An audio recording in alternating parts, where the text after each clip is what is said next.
5 teams have submitted their bids for Juan Soto. It's finally here. Jon Morosi is going to break it down on MLB Network for us, and we're going to react live with him.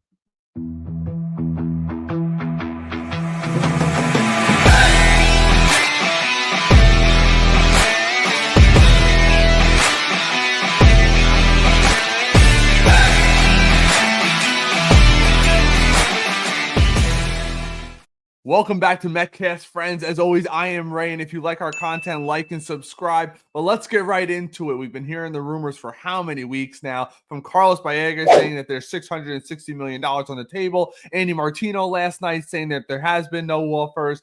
This guy over here saying that there are offers. We finally got it. We got the tweet. 5 teams have now officially submitted their offers to Juan Soto. It's the initial phase. Hopefully we get it done right away. Let's listen in. Good morning. Thanks for having me back on the show here now that I'm back in the States. Yes, first credit to Randy Miller of New Jersey Advanced Media for reporting that Soto has offers in hand now from 5 teams. And it's not just the number of teams, Robert and Harold, that I find interesting. It's the timing of how relatively early we are in the process. Now, we don't believe these are final offers, but at least to know where the initial stakes are is helpful. We're still I'm like you guys. I can't wait to see what these initial offers are. I bet you some teams are going to lowball. Some teams are going to be crazy out there, and I expect it to leak fairly soon because you know Scott Boras is going to try to drive up this initial price, and the only way to do it is by sharing it to the media to allow it to see where teams are and where teams aren't. About a couple weeks away here from the winter meetings. And that gives Juan Soto, Scott Boras, and these teams plenty of time to work through things and potentially sign even before the winter meetings happen. I still think there's a real possibility it occurs in the early days of the meetings, but you can see how sequentially this is all lining up, because when Soto makes his decision, there will be a domino effect about other teams that have made these big investments. We've been talking about that all offseason, the Teoscar Hernandez types, even potentially the Cubs trading Cody Bellinger. It's all going to come after this Juan Soto news. Let's say, for example, the Boston Red Sox, who I think are probably well after the Mets and Yankees in the hierarchy of teams with a chance to get him. If they don't get Soto, the Red Sox could very easily pivot and sign a Corbin Burns. Maybe they pursue a Blake Snell, who also both happen to be represented.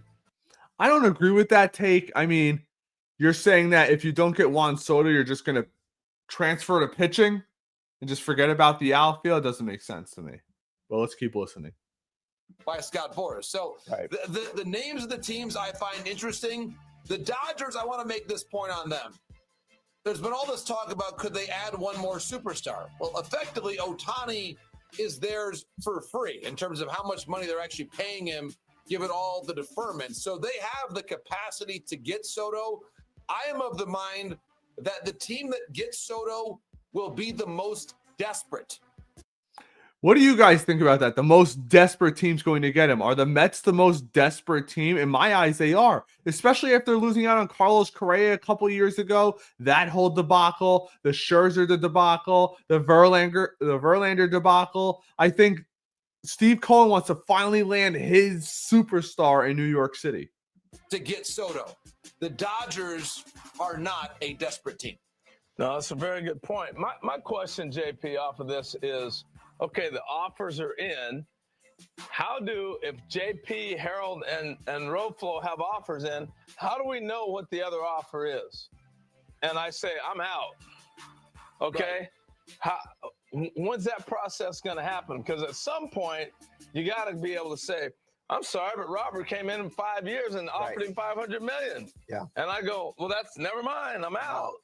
Right. Well, the irony here, and this is my prediction on the 26th of November, that the teams that are also on there in the market for Anthony Santander or Teoscar Hernandez, they're probably willing to wait a little bit longer on the Soto situation to let it play out. Of course, because Soto's new contract is going to create a whole different market. It's going to raise AAVs for all higher end outfielders. Of course they're going to wait. That'd be dumb not to. I do think a team like the Blue Jays, if they get the sense that he is going to go to one of the New York teams. No, I get all that, but I'm wondering, how do you find out? I mean, does Boris say, hey, here's what's on the table? Or does he just negotiation? Does he sit there and part of the negotiation game with you? Right. No, and I think in a lot of ways, Harold, I would be surprised.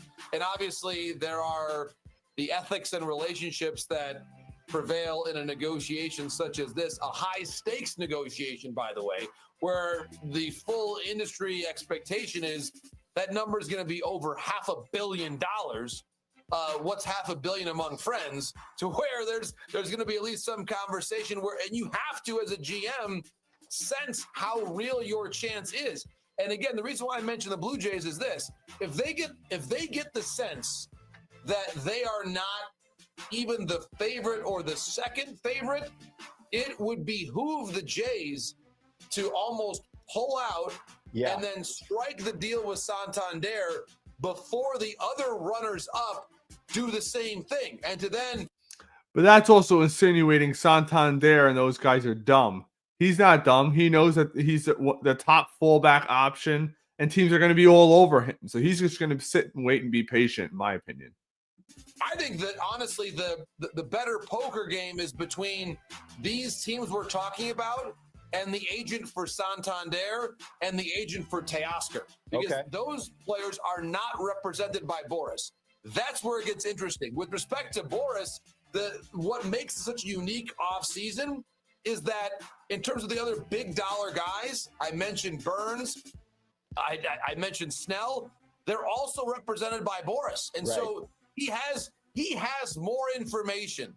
Scott Boras right now on the 26th of November has more information than probably anybody else in the entire industry about the willingness to spend not just for Soto, but for high-end pitching as well. So information. I want to go off script for 1 second again. We talked about this a lot yesterday, Robert and I.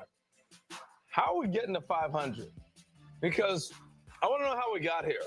Because if Bryce Harper's 360, 350, whatever, Manny Machado's 350, 360, and there's 26 years old. Shohei Ohtani got to 700 because he's a Cy Young pitcher and an MVP hitter, and he's 7. Soto doesn't pitch. And I know he's the same age, but he's doubling Harper and Machado. How do we get here? Well, Harold, it's a great question. And the answer I'll give you is this.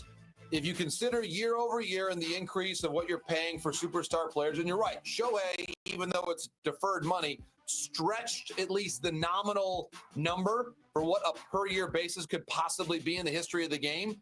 If you look at what Aaron Judge got, and then you potentially move up the AAV from Judge's contract and maybe take it a little bit higher for Soto, not because I'm not saying one's a better player than the other, but we're now a few years on in terms of inflation, growth in the industry, etc. Soto is a substantially younger player than Aaron Judge. And so even if you took Judge's contract and then plotted it out over 4 or 5 more years, because Soto is that much younger than Aaron was when he hit free agency, that's how you get above $500 million, because that's. All right, Met fans, you get the gist here. Let me know what you think down in the comments. I think that we have the richest owner in sports. They need to get it done. This is a statement free agent out here. All I keep hearing, and I know I saw Knicks fans kind of saying the same thing. This is almost like when they said they were getting KD and Kyrie to the Knicks, yada, yada. But at the end of the day, there's no salary cap in baseball. Money talks.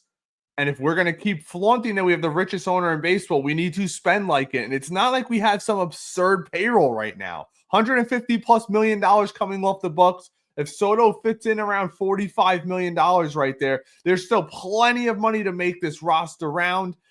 Get Pete Alonso back in, Sean Manaea back in, and potentially add 1 or 2 high-end starters and still be at around that number. This is an all-in type move. This is a franchise-changing move. There's a new sheriff in town. We are going to have a top 5 lineup with the top 5 in baseball. When you're talking with the likes of Lindor, Brandon Nimmo, Mark Vientos, Juan Soto, Pete Alonso, so on and so forth, that's what we're talking about here. We need to get it done. It needs to happen. It needs to happen fairly quickly because I think these negotiations are going to move rapidly. I mean, you heard him say it. It could happen before the winter meetings. I believe John Heyman said it last week as well. He could see this deal getting done before the winter meetings because Scott Boras, at the end of the day, has Pete Alonso, Blake Snell, all these other clients that he has to deal with, and he doesn't want Juan Soto to be the one to just simply hold it up. Let me know what you guys think down in the comments. I appreciate you guys hanging out. Like and subscribe as always. And as the news trickles in, we'll bring it to you. Until next time, peace.